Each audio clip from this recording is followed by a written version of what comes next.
Yeah. What's going on? It's the Four back with another video here today. I am SS Jerdo, aka Adam. It's your boy TJ. Hey, before y'all start hating, I need to know. Ain't I clean though? Ain't I clean though? Come on now. Come on now, peek the He kicks. said something light. He said something light for the day. $10,000 on his feet. Whoa. This is actually a custom one-on-one V-Loan jacket. But it is your boy DJ ASAP Jubilant in the cut, like Baby Keem's ability to miss, cause boy, he didn't do none of that. He can't miss. And last but not least, it is I, Jacoby, aka your friendly neighborhood Snorlax, back in the building. And yes, Malik is correct. Baby Keem did not miss. Yes, sir. We are here to do an album review. Casino. Casino. Baby Keem dropped February 20th, 2026. Yes, sir. And as the resident Keem Kendrick stan, I'm gonna let Adam take it away. So, I just want to get into it because it's so. This album is short, but it's great in my opinion. Before you jump straight into it, I got you. Hold on. I need y'all first to like, comment, subscribe right now. Yes. We need Turn to on turn the the notification bell. Ring that I need notification y'all to bell. hit the Come like on. button for this review because we about to really get in this bag. And please subscribe. Yes, Sir indeed. Jodo, please take it away. So actually, I'm gonna rewind just a little bit. So Okay. before the album came out, he released a 3-part documentary series called Booman. Booman. And then on this documentary series, he showed different pieces of his life, different family members, and you kind of got a little aspect of how his life growing up was. Please go watch it. It's really was good. really good. I really think good. it enhances the album immensely. I agree. But it gives you a little piece of Baby Keem's world. Even Kendrick made an appearance in it. And he was talking about how he didn't even want to really give him a chance as his cousin. He was just saying, hey, show me you can do the work. And he showed him the work, and we have Baby Keem here. Come on, man. So, did you all watch the Booman series? I did. I watched parts 1 and 2, but I did not get it. I didn't finish part 3. Okay. But Okay. I'm gonna make a due note to go back and finish that. But Part 3 brings it home. Yep. Yeah. It brings it home. It's really good. to me, part 2 just hit really hard for me, just because it was just crazy to see just like him like delving into like more of the dynamic with him and his mom, and just like moving from California to Vegas, and like this like how he perceived that, especially the part where he was talking about how he had his 3 little girlfriends in the little complex in the complex where he lived at, and then talking about like damn coming back as a kid to see like that got that house boarded up because there was a homicide murder there. It's just like that's like trauma that like it's very seldom that we see artists kind of like really just delving into who they are as a person, and like being willing to hell, we don't even see artists doing interviews for the most part nowadays. Yeah. So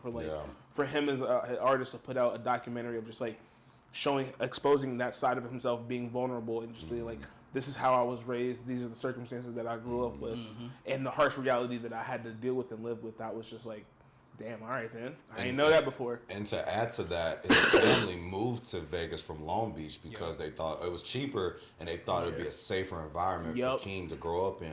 But when you're in that Vegas lifestyle, you know, yes, at the time it was definitely cheaper than California and whatnot, but you still got all the gambling, the prostitution, the drugs, all that, you know, raised by wolves, I grew up casino. Yeah, hey, honestly, kind of, I wouldn't say just as bad, but just you just trading out one dangerous environment for another, thinking that you were, like you said, thinking you were trying to get a safer space and a better opportunity for you and your family, and then just to get hit with the harsh reality that this is just more of the same shit you just left. Mind you, they moved to LA from Chicago because that's where they parents. Yeah. And it was like it ain't safe here either. So You gonna move out west. Move cross country, same shit. Yeah, crazy. bro.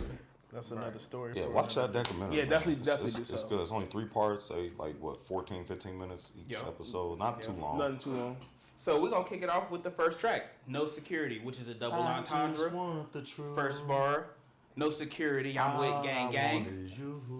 That sample's fire. That's such a good sample. I watched the video on the samples, but I can't think of what sample that was. But I like the feeling to get a song. Yeah, I think it just like I honestly just, to me it's even though it's the intro, it kind of feels like just like a continuation of like just how he was playing the documentary series. Just like hey, this is the first song. Hey, I'm about to just give you the truth, the real straight up him being vulnerable on the track. Like you said, I'm out here with no security. It's just me and gang. I'm my protector of my own peace at this point. I'm here with the shits. And like you said, a very good sample. Very not too slow tempo, but a very good medium tempo song. Yeah, they got straight to it, bro. Straight to it. be honest. Yeah. As soon as the song started, he just kicked in, start spazzing damn near. I think No Security sets the tone for the album. Like it It sets does. it very well because you get like the lyrics that he said, "I'm with gang gang," but then like later on he says like, I'm not for everybody. I can crash on there." Like when he starts saying stuff like that, to me, when I heard that, I was like, "Oh, he's telling his audience, new or old fans, yo, this is something different that I'm about to be doing here, and if it's not for you, that's okay. It's not meant for everybody to relate to my trauma, my story." Right. Shit, I didn't even like think of that. That's how I That's perceive a it. third entendre on top of that. That's how I because perceive the it. no security in his household. Because once you get into the album, you learn more about his mother not being there for him. So you Facts. don't really have that security at home. Yep. So that's I the didn't other. think about See, that. I see you don't got that Layers. security at home. Yeah. So I think that was like a perfect way to start the album to let you know that this isn't just gonna be one of your typical 25-year-old. He said, "Okay, we bitch, gonna you be get talking money." about some shit, nigga. Right. Yeah. Yeah. And like I always say, introspective albums are my favorite types Yes. of music. Period. Yes. And in his live stream he did for the Yep. casino listening event, he explained how he used to be embarrassed by telling these stories about his coming up and growing up. And he's finally reached a point in his life where he's like, you know what, He I can accepted it. accept it and actually tell my story without feeling ashamed or embarrassed of, because it made who he is today. You know, and he still has a deep love for his family and everything. Even it's like you take the good and the bad. At the end of the day, it's still my family, regardless. And I respect that 100%. And then he said, you know what? Now that I brought the mood down a little bit with the intro, so let me kick this bitch up. Oh, come on, man. With casino 777, sounds. man. It's casino. Sam. We enter Sam. Those synthesizers on that beat are addictive. Shout out Cardo got wings. Because he need to come back out to play a lot more. That sound like a. It sound, and this is my opinion. I didn't mean to cut you off, Jacob. Nah, But the beat when it comes on sounds to me like a final video game boss Yep. thing. And it's like, shit. Here we go. Look, hell of that though. Street Fighter. No, literally. But yeah, Man. Casino's tough.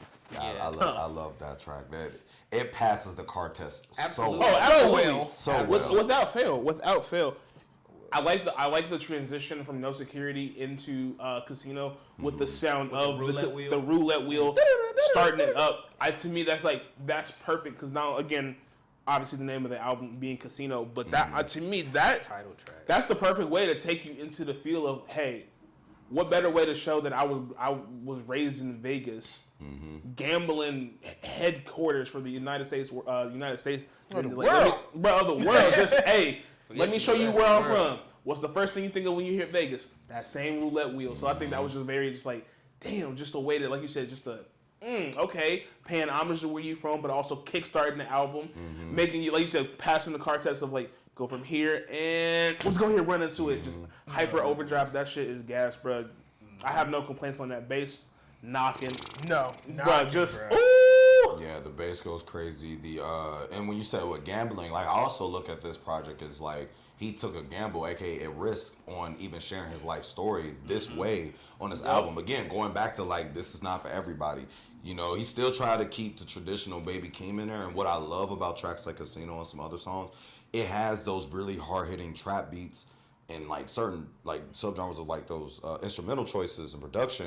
But if you listen to what he's saying, talking. he actually saying some talking. shit. You know what I'm saying? Like, of course, he Like, got these little bars where he might just go off the left, but he come back and bring it back to this is actually me saying something. Come on, man. And then as you get later into the track, he starts addressing like the younger artists as well in this same category with the end lines with the "you bitch ass niggas grow up yet," because at the same talking time to you. he's 25 years old, so he's actually getting to that point of really becoming an adult. Acting like I got something to prove. Man. Come on. So, and I also think he sent some shots at a certain rapper. I don't know about no shots. Yeah, that's where you- what interpretation you got? I'm curious. So on the Sixth God, I think he sent some shots at Drake because I feel like aside from the Kendrick thing, Drake bringing him in and calling him out saying, "Oh, yo, shit is only hard when Baby Keem puts spin to it." yeah. I think he took a little offense to that. So let me get to where that's what I was looking at on my phone. I was trying to find where it was. Plus, That's also another. See now, okay, now I'm gonna. This is me feeding into it. Continue. Yeah, because This is another part. It's not even that, but you also have to think of. Ironically enough, one of the things Drake is relatively known for is his gambling. Yeah. He always he will always make the headlines for having some outlandish bet.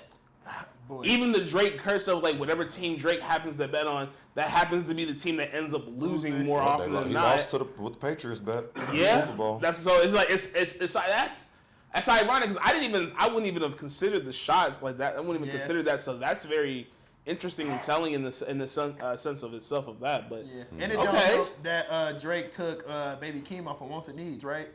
Or what is that? It's not Wants and Needs. I think there was a He was rumor. supposed to be on that. Yeah, it was a word His that was verse supposed to be on there. got released too. Yeah, so he took That it verse off was of on that. it. Obviously, a miss. But You know. not too much to go on the Drake. But he said it it wasn't his fault that PG Lang didn't want him on that shit. Oh, But, Shocker. But it was Right, a certain right. part in Casino. I can't find the exact part, but he was basically talking about you doing the same old story, you living in that same old glory. And he another part he said these niggas came before me. Mm-hmm. So I think he was talking to him because he was like, these niggas gonna stop playing on my name. Right. So I'm like, okay, that was a little jab. He wasn't like Drake, you a bitch ass nigga, but I see a little jab. But that could there. also be about anybody. It could be about anybody. It could be about- so right, the right. Drake thing could be a reach. We are saying that could be a reach, but I see where you would. Because, well, I don't want to get too deep into it, but I know Keem at one point is like a big Drake fan. Though, Yeah. You know what I As mean? most of us were. I mean, or however you want to look at it. I have no problem with that. We ain't talking about Drake though. We're going to keep it on Keem. Yeah, this is not You the- know, what but, we need to talk about is the birds and the bees. oh, we ain't done yet. Oh, It's my still bad. layers of Oh, casino. shit. We can't, you know, I thought we was 'cause, leaving. My no, bad. I like where he was going with it, but I was gonna say like you also get lines where he says like when my grandma died, I hit the 95 to get some closure. Yeah. You know, you'll hear certain family members get brought up throughout this whole album that like he's telling you this family story, and you can even connect this all back to family ties. You know, family is a very key component to this project and the documentary, and I love the dark gritty tone the album brings because it gives me the nightlife style of Vegas and Casino, but also the gritty nature that he had to grow up in. I think Casino, the track itself, has a lot of just Keem really letting these people know, like, hey, yo, this is who I am. I'm letting y'all know who it is. And I like that he stood on business. I feel like he stood on business on a lot of the songs, especially on this one. And I love Casino being the intro or the set to continue the Second- stage. You know what's track. crazy about this album? It feels like this, in a way, should have been his debut. Because it I'm not mad gives at you that. him in it. If you're a first Baby Keem listener, I think this is the album you should listen to as opposed to his older works first. Okay. Because this gives you a picture of who he is. Yeah. As opposed to the other music, he was just talking about fucking bitches and young niggas. Down Shit, which for- is still great Down music. for my bitch. But Down for My Bitch is still my favorite project by him. But, yeah. I can see why you say that. To me, I think, but I don't know if I would necessarily agree with it for that reason. To me, this feels like this is the Baby Keem project to start with, because to me, this feels like this probably is. I won't say it's his best work, but this is a full circle moment for Baby Keem. Yeah, it's his most polished. I think. Because if you Yes. listen, it's the most polished. But again, if you go back and you listen to his earlier works, it is very, I'm a young kid. I'm out here trying to do turn shit. I'm trying to get my shit going. And to go from that into this project where now it's become like you said, a full circle moment of, I suffered. He had COVID, and that took him to he almost died from that shit. He had 2 years. 2 years, and then to come back for that, and then realize, okay, I'm only getting older from here. I can only keep doing the turn shit only for so much longer. Let me take a moment. Maybe what do I need to do to change? And for him to realize, okay, I'm embarrassed about my family growing up, but maybe this is the time for me to express that, open myself up, become vulnerable. And that takes a lot of growth and maturity to even get to that point in itself, to be able to start crafting this type of music. Yep. To me, this is the to me, this is the project where you go in and you realize this is like the equivalent of how I felt when I listened to Flower Boy by Tyler. Okay. Where it's like, we've had this artist that's been on the scene for a little bit. He's never held his tongue back. He was always doing the most raunchy, far left thing, but it got the attention and it got the eyes on him. But now Flower Boy is at a point where it's like, I'm toning it down. I'm starting to realize I'm only getting older. There are things that are more important to me than just this little momentary shit. I need to find real growth, real wealth, real investments in life. And I'm starting. This is the project that shows you I'm starting to hit that space, and I'm only going to continue to evolve from that. Baby Keem is kind of doing the same thing with this project, in a sense, but not as to just there's just less I guess less volume to work with because he doesn't have as many projects out. Yeah. That's just how I view this project. And he kind of continuing the same trend that we mentioned like in earlier videos with staying to himself and sticking to what he's good at, and he's just formulating his work around that as opposed to trying to do a whole bunch of other shit. He's doing what Baby Keem's good at, and the prime example of that, like my brother Malik was wanting to introduce, the birds and the bees. That shit tough, bro. Yeah, it's hard. Monday, Tuesday, coming with the scene. You gonna be there? Come on, man. Friday, and on Saturday we practicing the birds and the bees. Come on, man, we are doing the sex. Whoa, come on, man. That's what he said. That's what it is. Yeah, but that's why he said we gonna chill a little bit. It was just, Then on Thursday, I'm gonna show you the real me. No, you said yeah. Chill, no. Anywho, no, but I genuinely enjoyed the song. I think the sample was smooth, the way it's brought in. I think he kept a little like bouncy melody to it, so it's real head naughty. You feel me? So far he 3 for 3. He's really 11 for 11 in my opinion, but we'll get down there in a minute. But yeah, Birds and the Bees is hard. The video tough.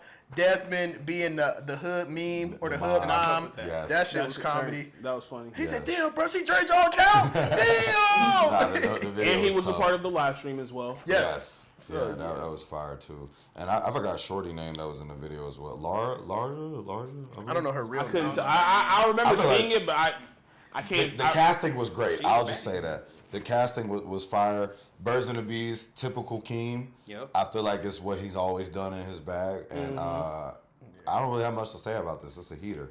Play this, you just riding around. I always feel like this was one of the sleeper tracks at first. I'm seeing more people finally giving more praise. When the album was out, I was like, nah, y'all gonna sleep on Birds because this one, honestly, it's a bop. I think it might be the one to go. Birds and the Bees. Because it's the one that came out with the first video. I think it might get like the most radio play, honestly. I can see I that. can see that for sure. It's definitely radio. Well, it's just I a won't hit. say radio friendly, but it sounds. It's just a hit. good hit. It's a hit. It's a good hit. Yeah, I think it's a great track. Just the storytelling, and it's a small story, but he just let you know we about to get down to business once we get through this week of progression. Put you on a plane, baby girl, like B.O.B. Yeah, that was a bar. B.O.B. Yeah, I said, damn, why B.O.B. gotta get? He was salty though at the end because he was like, "Bruh, you've been quiet the whole ride. Now you got an attitude." Yep. Okay. I felt that one. But he said just vibe. Like we he said just it was vibing, personal bro. to me though, man. Literally, yeah. I should have brought Jade. Yeah. He should have did who? Boom. And Now, I Birds and mean, Bees. that leads into the next track, unless you had some more. Nah, I was gonna say those. The next track is probably one of my. It's probably in my top 3 of my favorite songs on this project. on your booty. Nothing on your booty. And I'm gonna be honest, it's good flirts, but I'm not even gonna be honest with you. Even if Kendrick isn't on this song, Facts. oh, it's It's smooth. still really It's good still without amazing. Kendrick. Because first off, shout out to Momo Boyd. I didn't know who she was. This is her first anything. Yeah. Well, She's in a group. But no. So she's in a soft, She was a vibe on the she's song. in a soft rock band with her siblings. Oh, that's cool. Yeah, and I've listened to some of the music. I'm not a soft rock person, but they're really talented. But just dude, she kind of got like she reminds me of like. It feels like a hybrid. It feels like a hybrid of like a hybrid mix of like a little bit of SZA. I knew it. Okay, I wasn't the only one. I'm glad. A dash of Ari Lennox. she got like that. I thought about woman that a voice little behind bit. it. She and like a little bit of somebody else. I just can't quite put my finger on it, but she just got like a real good like sultry, soft, mellow voice. She just perfect vocals on the chorus. But I don't know what it just like. To me, this is just like it's just one of those examples of just when Kendrick and Keem come together, and they find that pocket, they find you gonna get greatness. You gonna get greatness. So are we a fan of Kendrick's verse? Because I hear mixed love his reviews. verse. I think it's cool. I like it. It's not. It's definitely different. It did what for this song what it did for Goosebumps. Okay. As far as it being, it kind of switches up the song, but it still brings it home for it to come back. A little. I kind of agree with him in that sense because I never felt like this Kendrick verse took away or like overpowered the rest of the song. Like I'm still here for Baby Keem. I'm still listening for Momo Boyd, and it's just like I know there's a Kendrick feature right there. Whereas I feel like sometimes in the past when people saw Baby Keem featuring Kendrick Lamar, they go to the song because they're just like, I want to hear the Kendrick verse and that's it. I'm only here for the Kendrick verse. Where it's like, no, I'm here for the full song. But I do know that at towards the tail end of this, there is going to be a Kendrick verse. I don't think he did anything too crazy. I like the line up talking about him gossiping with his bitch like I'm Young Thug too. Like I like that. It's cool. It's just like sounds so funny to me. I think it's a good progression in the track too because it kind of goes from because you can tell that Baby Keem and Momo Boyd are like playing the roles of arguing. Yes. Like used to call my phone on Friday night. We've been broken up multiple times, and she talking about, well, I'm about to go fuck on a new nigga anyway. Yeah, he's like, hold on, wait a minute. I'm like, don't you like a good flirt with a stranger? Don't you love letting out a good cry?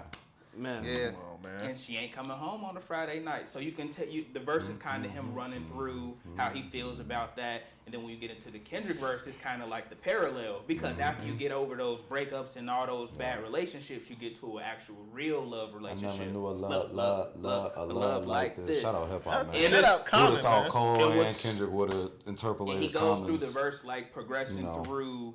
Basically, just how the relationship is, how we get along, and she's my true friend. You know, I got with my bitch like I'm Young Thug too. Because if you've been in a relationship, that's the truth. You probably got with your girl more than anybody in the world about everything. Especially if y'all down. Gossip back with you. Facts. So, and this is a question. Well, not a question, or just something that I feel like this is just my.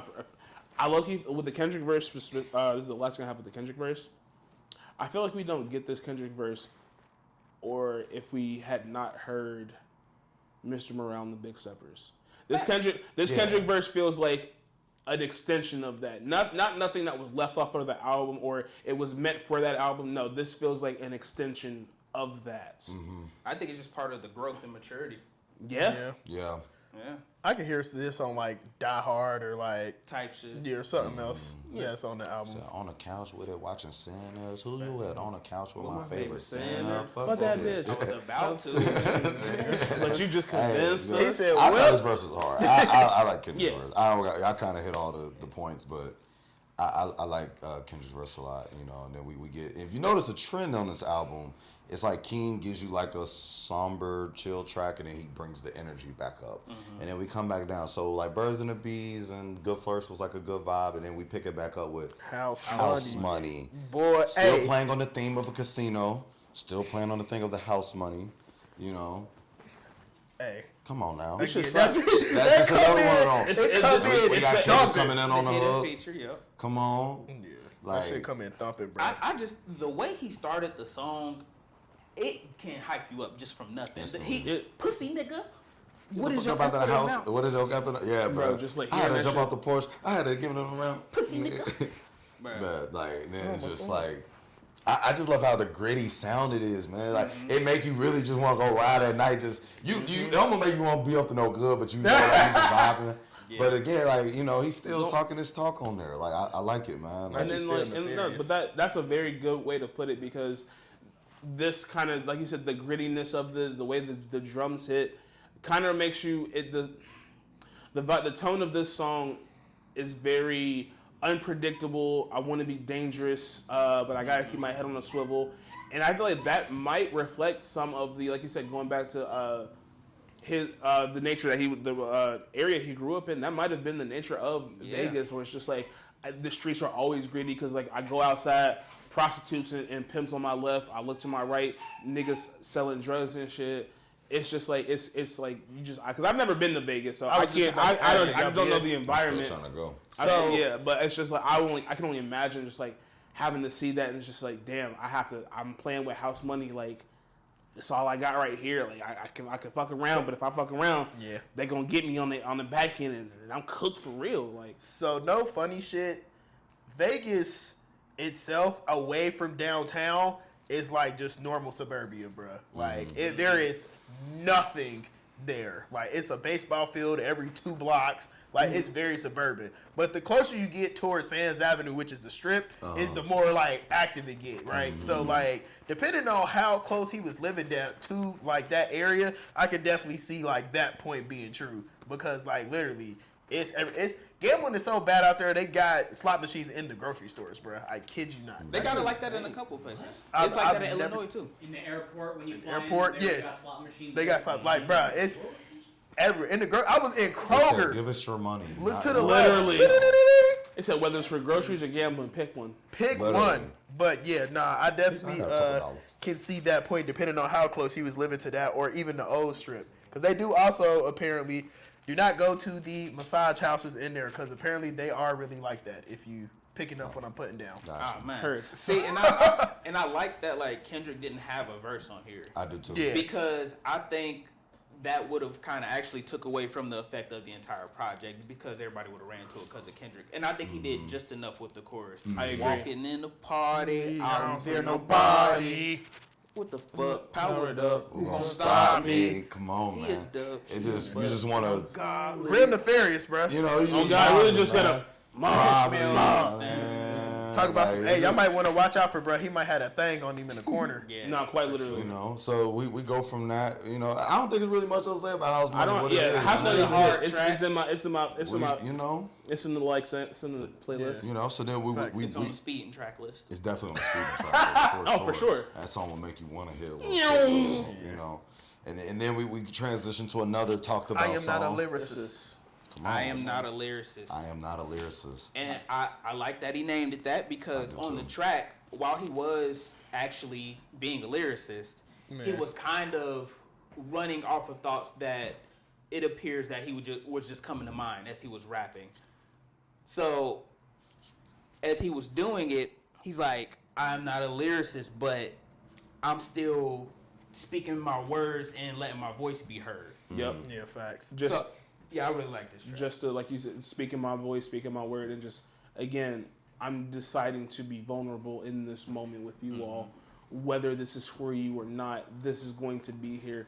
This is going to remain here. This is also, like you said, this is not my everyday thing. This isn't always who I am, but this is the time that I've chosen to take. And this was very, to me, this is probably the most Kendrick-like song Yeah. I think I've ever heard him put out. Yeah, It reminds me of Section 80 a lot. Very, A lot very of section. people The say that. sample, the sample itself is very Section 80, Good Kid, Mad City adjacent in that Facts. wheelhouse.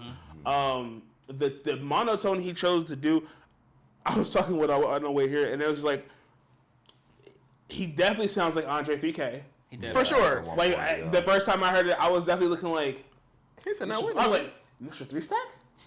Is that you? Is that you? But then it's just like, no, this is just the way he's styling his voice. And it's funny because this is like Andre 3K with a bit of like I said, that old Kendrick Lamar Section 80. First time I heard it, it reminded me of "Sing About Me" immediately. That's the first. Yep, as soon as I heard it, that's what I thought Sing of. About That very just, hey, we'll give you a quick little. Our boy Adam said it's Sammy Dot. Here you That's go. what the As- Kendrick first community of all- calls Sing About Me, I'm Down and Thirsty. he said it sounds like his SDMTITT. We was like, what the fuck is this, Adam? I was like, SAMIDOT. Okay. Anywho, I like this song a lot. I view this song as Baby Keem interchanneling his influences and his inspirations from, like, obviously Kendrick, obviously channeling his Andre 3K. If you watch the documentary, there's a small portion where you see him recording this song. And he's literally rapping that last part where he sounds a lot like 3K.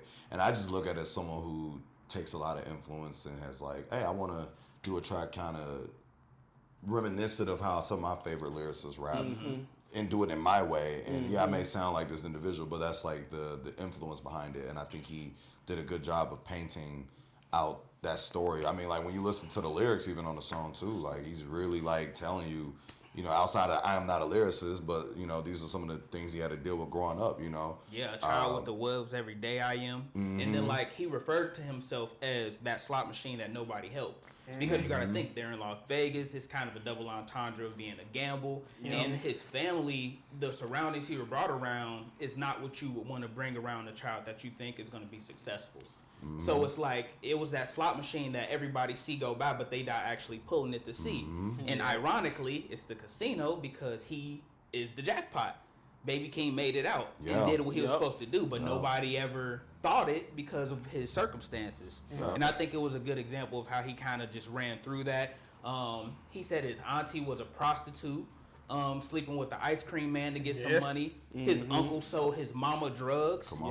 After sleeping with a prostitute. And it's just like he just seeing that cycle. And I'm just thinking he said this on a song, so it must have been happening enough for him to recognize it, like just to be able to come off top with that. He said they don't call it Sin City for nothing. Man, his grandma went to jail, but he said it's too many alcoholics around. So who's actually raising me when my grandma's in jail? He should have stayed with his cousin Jarrell, who was also on drugs. Come on. So it's like, where do you go? And I think he had another deep message with the little interlude part with the this is for the foster kids, the runaways, the underworld, the underpaid.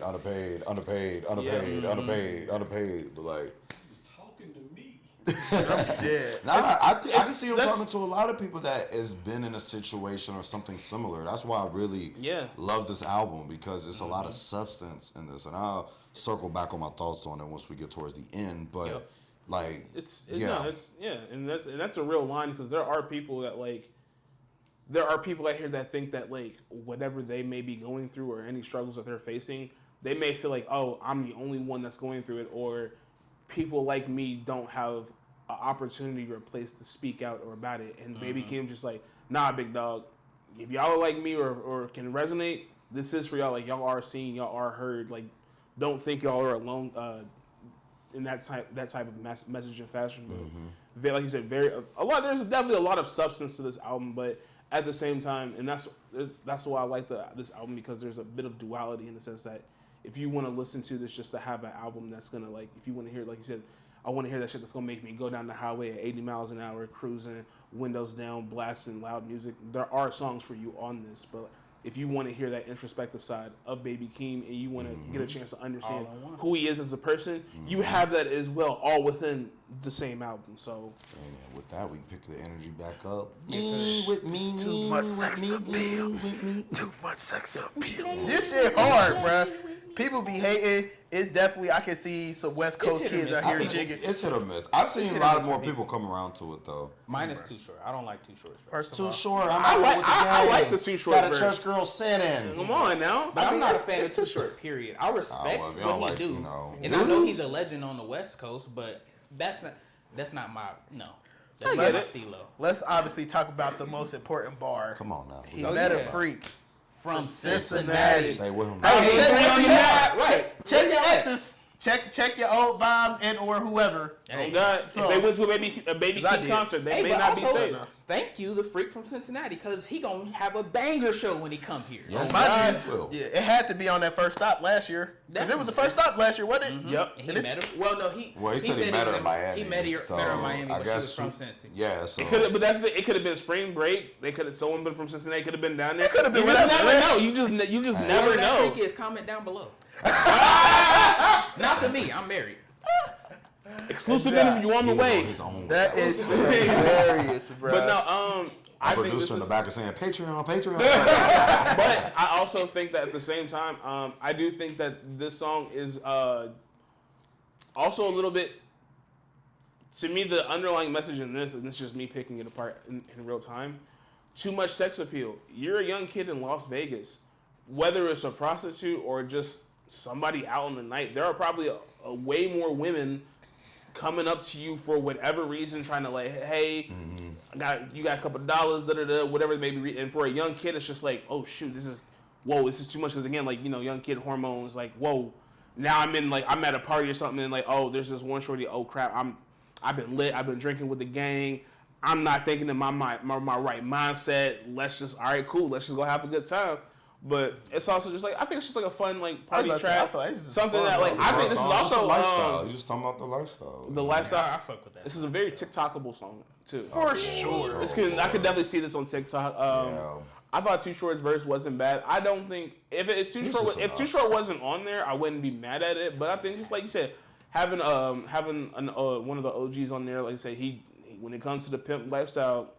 Too Short he wanted them one. So who better to have on the track? It's a cool little jam. I might turn on when I'm in the mode when I'm lit, but at the same time I'm not about to go to it and like let's listen to sex. replay it on the highest end. I'm not about to replay it on the highest end, no. But I rock with it. It's my least favorite track, but I don't hate it. This is the Pink Panties of the album for me. It is, but it's much better. You listen to Pink Melodic Panties. Blue, you know what I'm talking about. This is actually not my least favorite track on this album. Okay, we'll get to that. We'll get to it. So I'm interested now, but we're gonna move on to probably Malik's favorite track. this is I'm about 95. to say it's probably the down the deepest highway. and most introspection song on the album. Nah, Great. facts. Now Great this, song. when I think of like late night cruising, this is what I would play windows down, blasting. Yes. Cause he was saying some real shit on this song, bro. Basically like Runaway trial, sleeping on the highways. He said, he said fuck school, had to drop out in the 5th grade. Like, bro, he was going through it, bro. 13, I'm living in the ditches. I don't recall my mother in the kitchen. Man, At 13, you don't recall seeing your mom provide for you and cook for you at home. Bruh. Video games was a temporary band-aid. As a gamer, that bitch hit me because I'm like, damn. When I was sad and upset when I was younger, I definitely let me hop on the game. That's an escape. Or even I couldn't remember if it was this song or if it was I'm Not a Lyricist, where he was saying like you can't even trust my mom, because again she walking barefoot on the sidewalk because she recovered from alcohol abuse right now or whatever. Like she's just doing whatever. Yeah. So yeah, I think I like what Tim has been saying, like the grittiness. I feel like this is a very gritty type beat. It's very melodic and relaxed, but also like he was definitely saying some real shit, and it's much better than Highway 95, the first one. So I like this song a lot.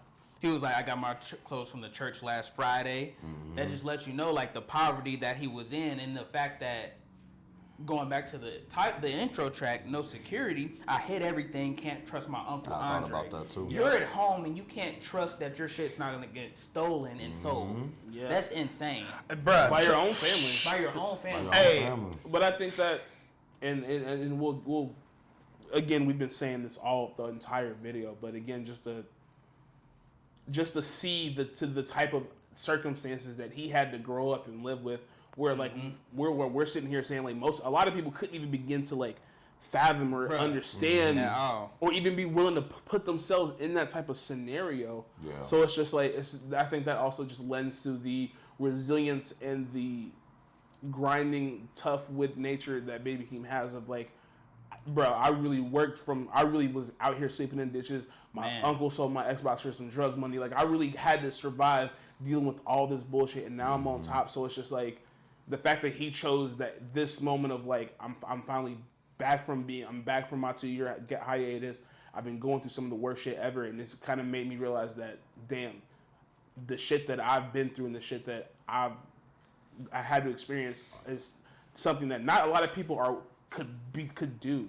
Yeah. Yep. They couldn't do it, and it's just like it's insane. And not to keep quoting the song, because it's a fire song. If y'all haven't heard it, y'all should better listen to it. But he said, Mama at the door at 3 a.m, I wake up as a burden. I'm the kid that no one wanted. So you got to think, like, being 25, he's grown past that. But think about being that child in the moment that you're seeing your mom come home fucked up from whatever she's been doing. And you say, hey, mommy, and she telling you to get the fuck out of her face. Man, like, at 3 a.m, shit like that can like really traumatize a child. And the fact that he's still been able to make it through and become successful is just crazy to the story. Yeah, and a part of me, because I just was thinking about even one of the parts that he said, bruh, has he even got over that? Because now he said, I can't even be cool with my nieces and shit. Because, like, I ain't never gonna be shit to my niece. Like, I can't have no relationship that, like, you know what I mean? So it's like, damn, bro. Is he truly over that? Or has he truly grown past that? Because shit like that sticks with you for a long time. Yeah, and this is definitely like literally a runaway type song. Like this is literally a song of it gives you that vibe of why you're driving on a highway or something. But he explains like this is my escape type doing 95 on the highway, which is that interstate that is over there in Vegas that he talks about in his previous album too, with Highway 95 obviously, and he says in other songs. I took that 95. I hit the 95 to get some closure when his granny died. You know, that was one of those things where 95. you know where it's just like escape. You know, to Escape get away reality, from that reality. Yeah, Escape man. the reality.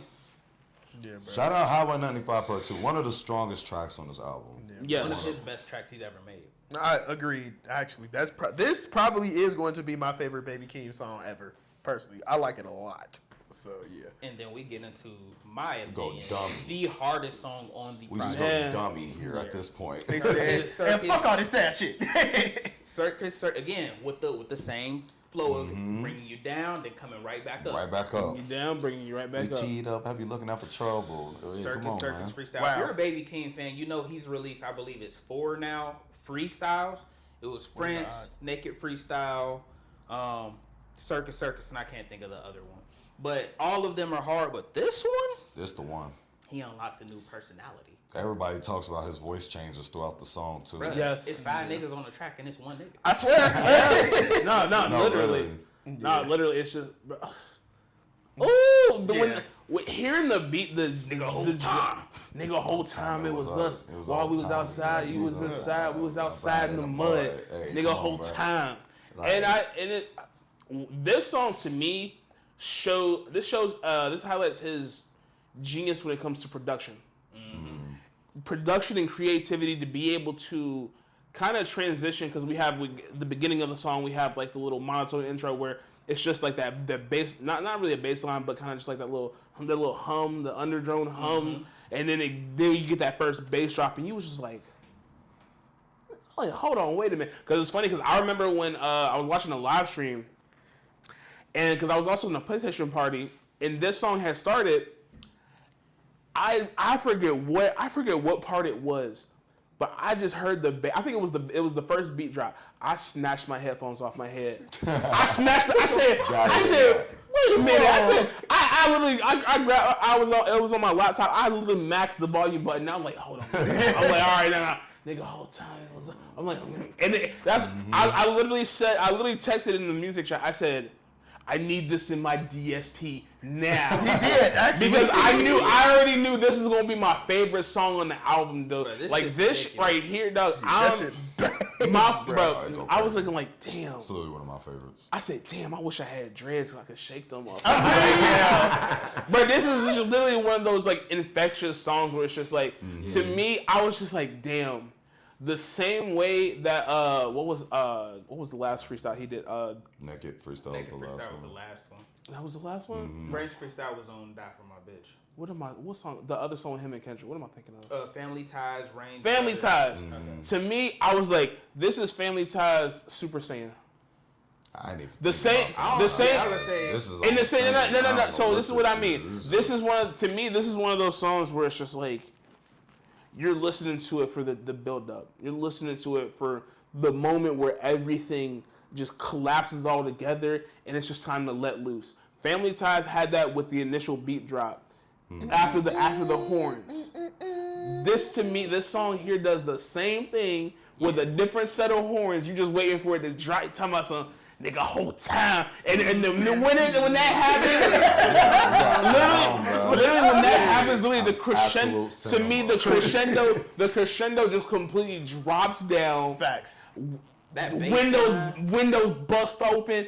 It's time to like just rock, bro. Definitely time to rage. And it's so crazy. Oh, my bad. I didn't mean to cut you off. No, go ahead. I was going to say, so as I'm obviously going through the track list, I checked one of our skater chats, and as we were talking about this, shout out my boy Isaac. He just put that song in the chat as well. Like, this shit hard, It's another one of those tracks that like he just goes in and out of different pockets, but it's like one moment he's just talking his shit, and then the next moment he's talking about his life again, and you just hear him going back and forth with that, like you know, had to cut a lot of people off when my grandmama died, like you know, and him going on as uncle stole his Xbox to buy some crack. Like, you know, he just going crazy, bro. And then he just. We were just talking about the uncle on the last track. Come on, man. Uncle, why you like that? It just all Because he a flows into basshead. each other. He is Booger, basically. sugar, I clitter, seen nigga, a, booger, nigga. But even before I get to that fire part, my favorite part of the song, personally, Keem ride, nigga, I got many ties. Remember when my mama cried, when my house got colonized. Come on, bro. What? Money in my pants. Bro, like, I be channeling the energy. I be feeling it. I just be like, brother be like, Every be the whole song. I be like, And then again, even when he went from that, he flowed back again into real shit. I almost died when I took the vaccine. I was gone for 2 years, down bad, reflecting. And then he comes back again with the high energy. Yeah, nigga, like, 2 4 jumping in this bitch. It's time to rock. I'm like, oh my god. Yeah, it's a lot of lines. He definitely take you through a lot of emotions. That you was going to, bro. I like that he had fun on this track. I do too. Because it shows that he's not just trying to stay in this one lane. He's saying, hey, I'm just having fun on this shit. I go caveman. You get caveman flow, you get deep voice flow, you get the regular pitch flow, you get everything. Hey man. Yeah. Shout out Keem Wasim. Yeah, just to show how talented and how performative he can be on this, all within one track. Just bro. Showing his range, really. I'm about to say, the ebbs and flows of the songs and the voices throughout the whole real range 5 minutes. Real range. Bro, it'll take you through a journey, really bro. Having fun. The whole time it was us. Yeah, I was all right, now, this next track. My least favorite track. Agreed. Oh God, agreed. Now, on dramatic. Can I preface? Let me preface. I've seen people hate on Dramatic Girl, and I like the content. I like the content. You like of the song. Fly Boy, but don't like Dramatic Girl? What we talking about? I like the content of the song. I just can't get jiggy with the beat. There's more than one way you should love me. I need to ride in that explosion. You get your point off, and I'm gonna get my point across. We drew blood in the ocean. Come on, next person to interrupt, Jackie. Get out. It's cool. I don't know. It's come in sliding. Continue, Jacob. My fault. It's cool. It's just the beat.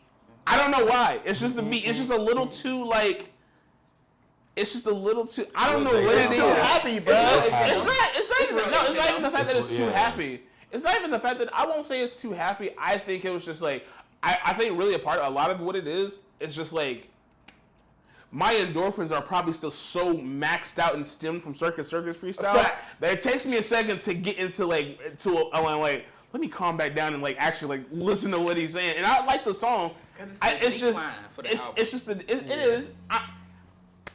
Again, I'm not saying remove the song. I'm not saying you got to get rid of it. I'm not doing none of that. I'm just more so saying when I go to listen to the album and this song comes on, I might go in and out in terms of just with it. But in terms of the actual in terms of the content of the song, I'm just oh, okay. No, I'm taking Dramatic Girl over Sex Appeal. You're tweaking. 100%. I'm tweaking. 100%. Because to your point, Dramatic Girl over Sex Appeal. Why are you making that face, Kill? I'm standing on that. It's better. I'm standing on that. It's not. Great conversation. agree to disagree. But I was going to say, I think for me, to Jacob's point, coming off of Circus head banging, to go into Dramatic Girl, to feel like I'm shopping at H&M Forever 21. You listen to albums on shuffle, you'll be okay. Yeah, I do. But here's my other thing, right? I think in this case of it being in sequence, I think this would be more received, well, in my opinion, if it was in between Good Furts and Birds and the Bees. Yeah, because that's the placement for it. I know we going through the ebbs and flows, but you can't just give me all that fire rap energy shit and then be you gonna love me however you want. No, bro, I don't need that shit right now. I'm not trying to vibe right now, bro. I'm trying to rock. I'll be honest. I get what y'all saying with the sequencing. I can see why that would throw you off coming off of a track like Circus Freestyle. I can see that. Yeah. I think for me, yes, I had to adjust to pivot my ears to that track. But the track is such a vibe. I don't mind it. It's one of those ones where I'm is this my favorite track? No. Is this the strongest track? No. But I'm not mad at this. This is a nice. I look at it as daytime in Vegas. It has a happy charm sound to it. And I do agree with you. I think maybe if it was along the lines of a Good Flirts and the Birds and the Bees, it was sequenced better. Yeah. Now thinking about it like that. Yeah, I didn't even consider that at first. I'm not mad at it. I feel because honestly, you can't have a song like this at the last track. You can't have it after No Blame. It's either like Definitely not. You know, let me ask this: would you rather hear coming off on Highway 95 going into Dramatic Girl then Circus, or keep it the way it is? So flip 9 and 10 together. Would you have Circus be after? I would rather this again be in between Birds and the Bees and Good Flirts. I do feel you like think that may lose people by that point though? Because that is No. still earlier in the album. That's 3 songs of him singing.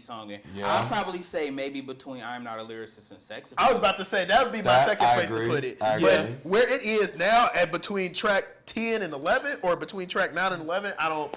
He keeping you up with the energy coming off of Circus. I could see him him freestyle. I could see you. I could see swapping that with Circus, and like just switching those two around. That could also work too. Yeah, actually. Like how you that could, or like how you just stated, like literally just switch Circus with Dramatic Girl. I think that could work too, potentially. And I'm not that hip to Shay at Crew, but I've heard they thing.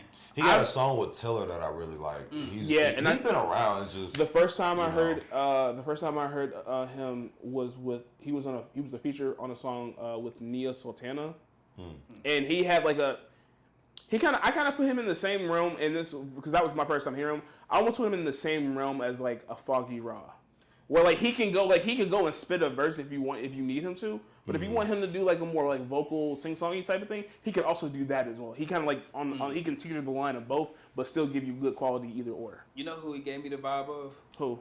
Lith.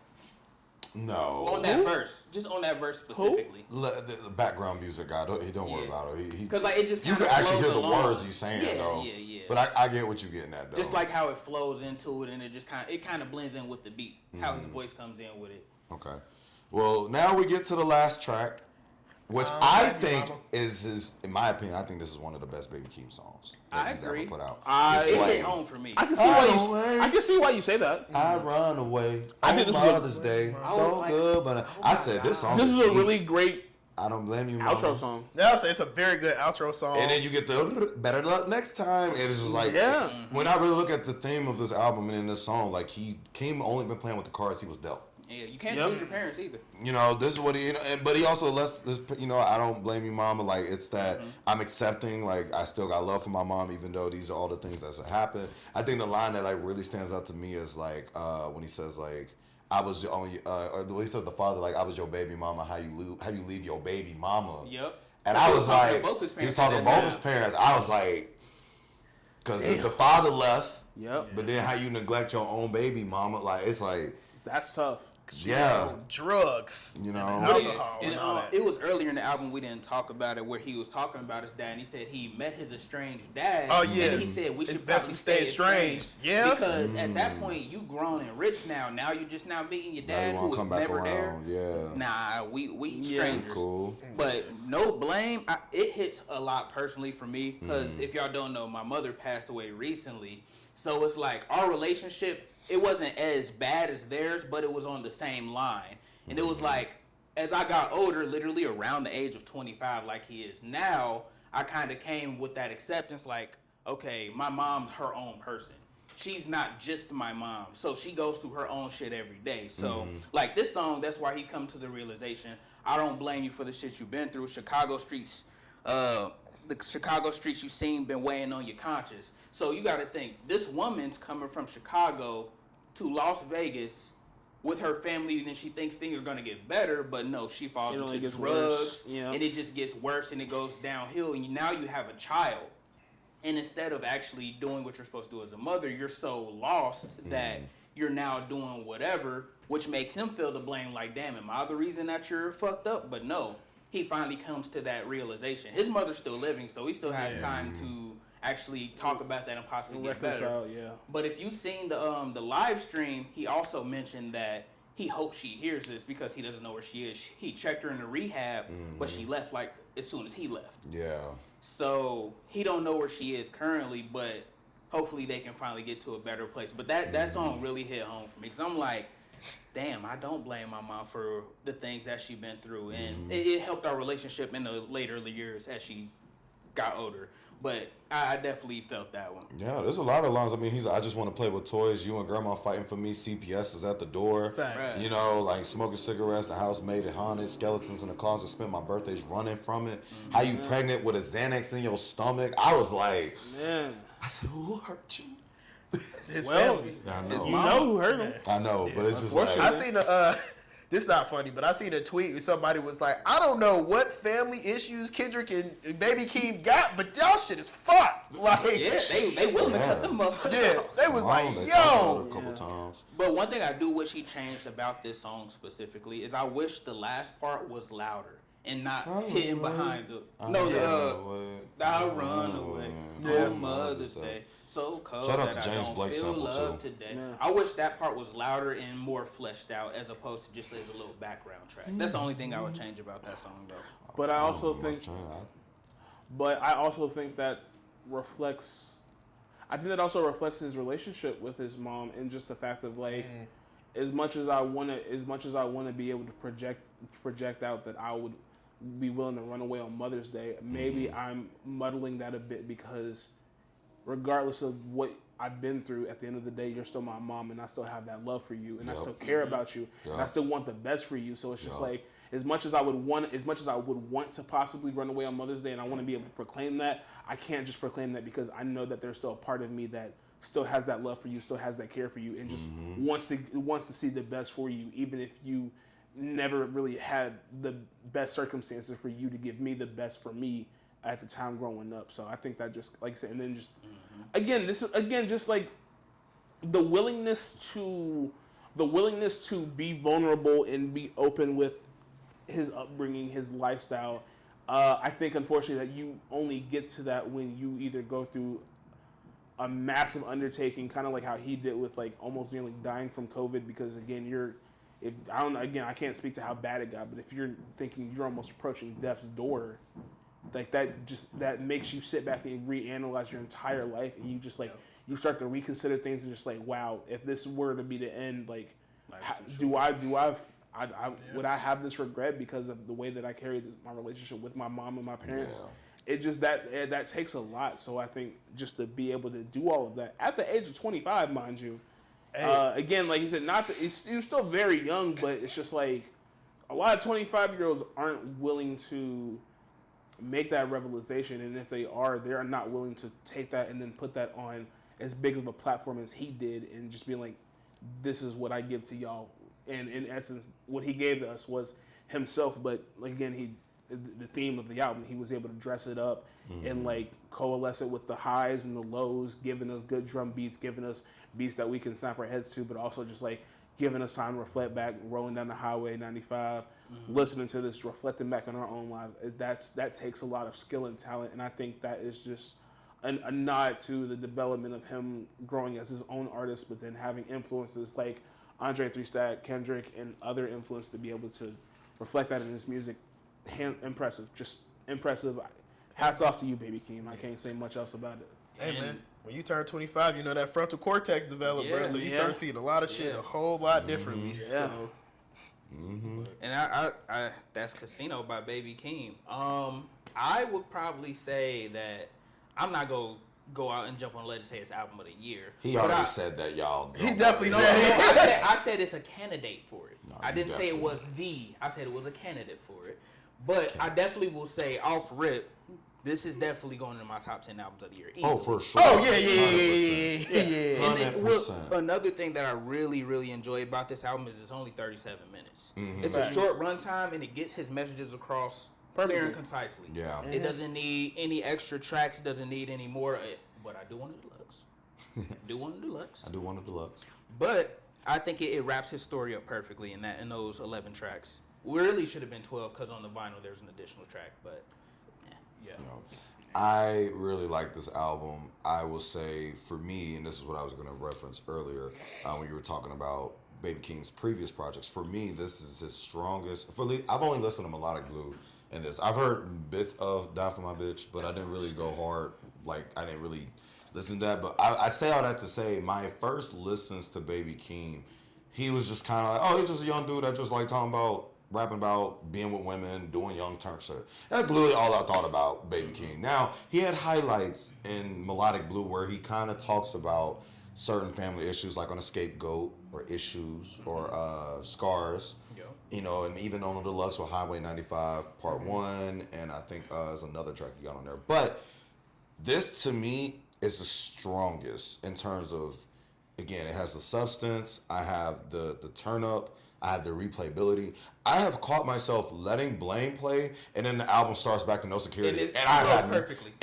I just let it play again. I don't even trip out. I'm like, yeah, just let it replay again, because I enjoy playing that much. You can pretty much handle a quick little errand, and that album will take you throughout that whole errand. And I think he did that on purpose. And I'm fine with that. Again, every album doesn't need to be super long. If you can get your point across with the least amount of tracks, there's less room for error. But I think if it's all done well and quality, I think it'll speak louder than what, you know, and I think Baby Keem really brought it home by doubling down, taking the gamble, taking a bet on explaining his life story throughout this project. Even though it took him 5 years from the time of Melodic Blue to now to do this, I loved hearing the growth in Baby Keem, not just in his voice and his production, but just his storytelling and what he was able to bring to the table. And I look forward to see what else he chooses to do in his career or what else he chooses to want to talk about. But I'm glad that, one, he found healing and he found peace in being able to talk about these stories without feeling embarrassment. And two, I'm glad he was able to put out dope shit with it. Exactly. For sure. I'm giving it an 8.5 overall. Like I said, it ebbs and flows a lot, which is something that you want in an album, at least in my opinion, a lot of range. It gives you the, if you want to chill with your girl vibe. It gives you, if you about to go turn up with the homies vibes. If you want to, again, just windows down, blaring 95, chilling on the weekend. So, yeah, I'm extremely pleased with this album, to be honest with you. It is short, so you definitely can just let it run. It's short and effective, though. That's the thing. Yeah, that part. Because we've seen a lot of short albums. We've seen a lot of effective, but not many do both. So I definitely am pleased with the product. And see, things like albums like these, I don't be mad if you take 5 years to drop. Because I would rather you put out something quality over you just trying to flush some shit out. Because we've seen that happen too many times. And this is my last bit. I think, again, he said he was dealing with he was bouncing back from COVID, and that was 2 years automatically. Right. So maybe had that not happened, maybe we get a different style of album, but maybe we don't wait to necessarily the 5 years. I don't even want to put it on just COVID, because you also got to take consideration the passing of his grandmother. So he was going through grieving. So it's not just the COVID shit. It's that, the family trauma, his grandmother passing. And I think his aunt it passed as well. His mama left rehab too during that time too. So I get it. Like you was like life was lifing. Yeah. You know what I'm saying? So you had to do what you had to do to take your time. But now he's like, all right, it's time to get back to work. And you delivered a great piece of work. I'll say that. Definitely. And with that being said, we hope y'all enjoyed this review of Baby Keem Casino. The album. Lucky number 7. For them slots. We need y'all to go ahead and like, comment, and subscribe if y'all enjoyed this review. And put a dice emoji in the comments if you really made it this far, bro. Come on, if you really made it this far. And then we want to hear from y'all. What was your favorite track, least favorite track? Also, let us know what you think about the album in the comments below. Please like, comment, subscribe, turn the notification bells on. Yes, indeed. And this has been another episode of The Foe. Everybody throw up the foes and pose for a second. All right. Protect your peace.